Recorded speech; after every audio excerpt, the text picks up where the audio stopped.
दशहरे से अगले ही दिन हरियाणा पहुंचे देश के गृह मंत्री अमित शाह ने रोहतक और कुरुक्षेत्र का दौरा करके दिल्ली एनसीआर में हरियाणा की बढ़ती भूमिका का जिक्र किया। उन्होंने देश की आत्मनिर्भरता के लिए स्वदेशी और सहकारिता पर जोर दिया है।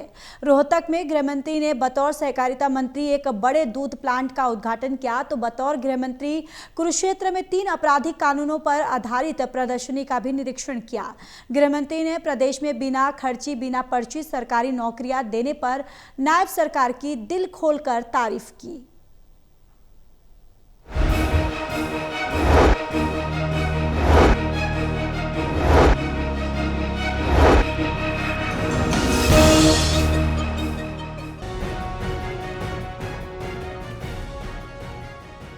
दशहरे के अगले ही दिन देश के गृह मंत्री अमित शाह ने रोहतक के आईएमटी में साबर दूध प्लांट का उद्घाटन किया। डेयरी प्लांट के उद्घाटन अवसर पर अपने संबोधन में गृह मंत्री का जोर देश को आत्मनिर्भर बनाने के लिए स्वदेशी और सहकारिता पर रहा। स्वदेशी मतलब देश की प्रगति की सीढ़ियां बनाना और उस पर तेजी से चढ़ना, और सहकारिता मतलब एक साथ मिलकर काम करना ताकि उत्पादकता और निर्माण का फल सभी को मिले।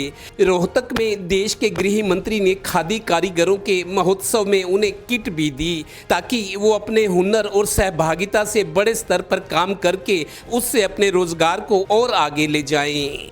आज हमारी साबर डेयरी राजस्थान, हरियाणा, महाराष्ट्र, पंजाब, उत्तर प्रदेश और बिहार, ये सभी राज्यों के किसानों की सेवा कर रही है, और अब हरियाणा में हर जगह ये पहुंचेगी।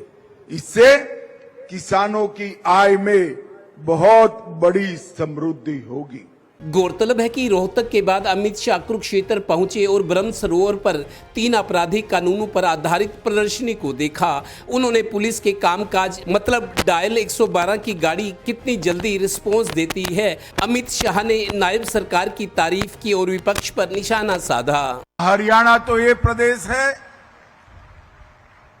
जिसमें कहते थे कि एक सरकार आती है तो एक जिले का विकास होता है, और दूसरी सरकार आती है तो दूसरे जिले का विकास होता है। बाकी का हरियाणा लाइन में ही खड़ा रह जाता है।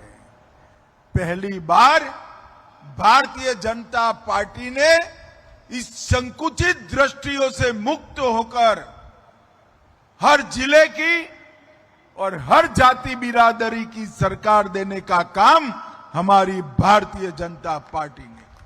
गौरतलब है कि अमित शाह की सुरक्षा के कड़े प्रबंध किए गए थे। उत्तराखंड से हरियाणा होकर पंजाब जाने वाले ट्रैफिक और पेहोवा पटियाला से हरियाणा होकर दूसरे रास्तों को जाने वाले ट्रैफिक को डाइवर्ट किया गया था। यानी दिल्ली एनसीआर में हरियाणा की भूमिका लगातार बढ़ रही है। प्रदेश के 22 में से 14 जिले दिल्ली एनसीआर में आते हैं। प्रदेश का 57% हिस्सा दिल्ली एनसीआर में शामिल है। इसीलिए हरियाणा का विकास और व्यापार तेजी से बढ़ रहा है। हाथ कंगन को आरसी क्या, पढ़े लिखे को फारसी क्या। Haryana bureau, total news.